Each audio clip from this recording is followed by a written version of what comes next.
Bonjour, donc aujourd'hui on va voir comment tracer ou construire le patron d'un cône de révolution. Donc un cône, il y en a un ici, et donc le patron il est juste à côté, le logiciel l'a tracé tout seul. Il est composé d'un disque qui est la base du cône qui est un disque, et d'une portion d'un autre disque qui va être le tour ici, dont l'arc de cercle a la même longueur que le périmètre de la base. L'arc de cercle ici a la même longueur que le périmètre de la base.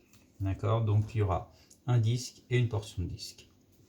Donc exemple, celui-ci reporte les noms des points, les longueurs nécessaires et l'angle de la portion de disque pour construire le patron du cylindre ci-dessous. Vous allez voir, c'est pas simple du tout. Alors, le point H, c'est le centre de la base. On va le mettre ici. Le point A, peu importe, il est sur le disque, mais mettons-le ici. Voilà. Le point S, le sommet. Alors, compliqué, le sommet il monte comme ça. Il va se retrouver quand on va le plier ici. Le sommet, c'est le centre du deuxième disque.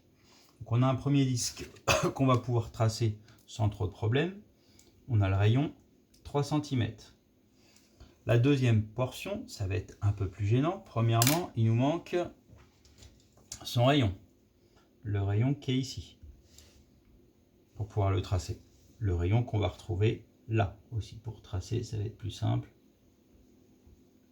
Le rayon. Donc, il va falloir le calculer. Il nous manque également l'angle. La portion de 10, je vais la faire de quel angle? Donc, première étape, calculer le rayon. Donc, le rayon, si on regarde bien sur le dessin, le rayon, en fait, le centre, c'est S. Ça arrive jusqu'au point A. Le rayon, c'est SA. Ça s'appelle la génératrice. Et donc, ici, on applique le théorème de Pythagore. Donc, première étape, calcul de la longueur SA. C'est la génératrice. Donc, on va revoir Pythagore en même temps. Donc, le triangle est bien rectangle. Le triangle SHA est rectangle en H. Donc, d'après le théorème de Pythagore,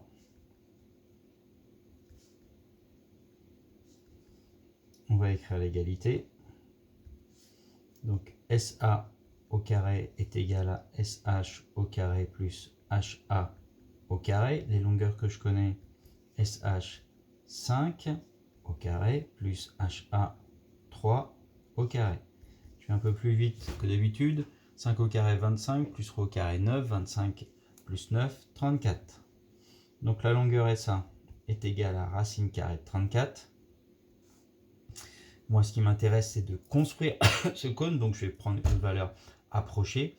C'est des centimètres. Donc, au millimètre, sur ma règle, il n'y a que des millimètres. Ça ne sert à rien d'aller jusqu'au centième. Donc, je fais racine carrée de 34. Et je trouve 5,83. Donc, environ 5,8 cm. Donc, première chose, j'ai mon rayon qui fait 5,8 cm. Il va falloir l'angle maintenant. L'angle, vous allez prendre une deuxième feuille. Il n'y a pas du tout la place pour le faire ici. Donc l'angle, on peut remarquer ici qu'il va y avoir la longueur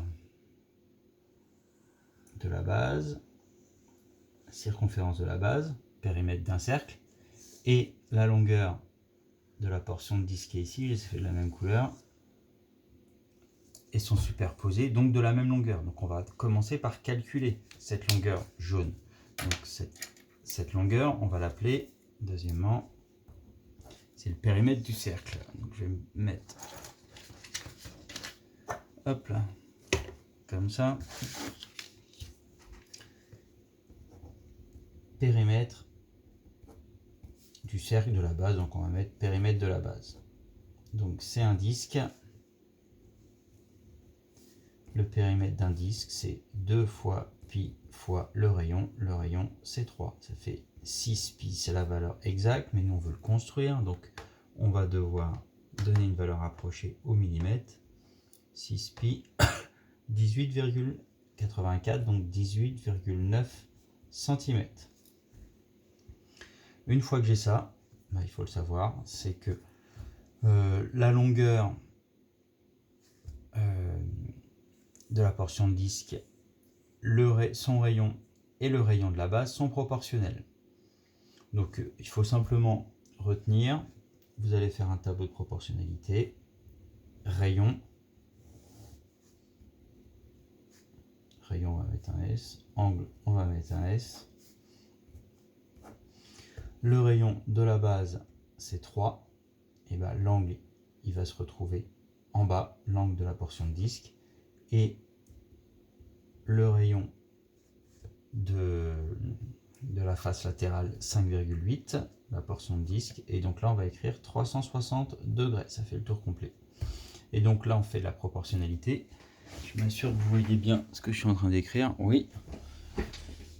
Donc l'angle qu'on va appeler alpha ici, proportionnalité, c'est égal à 3 fois 360 divisé par 5,8. Et ça nous donne quoi ça? 3 fois 360 divisé par 5,8.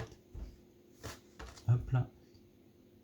186,2. C'est des degrés.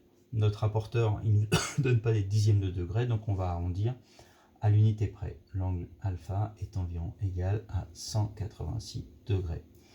Et on voit bien que mon logiciel qui a tracé le patron, il ne s'est pas trompé. Il a fait un angle un peu plus grand que l'angle plat. Hop là, 186 degrés. Donc maintenant, je vous laisse un cône et vous essayez de calculer donc toutes les longueurs comme ici, les faire apparaître, donc l'angle alpha et le rayon pour pouvoir tracer le cône. Voilà, bon courage.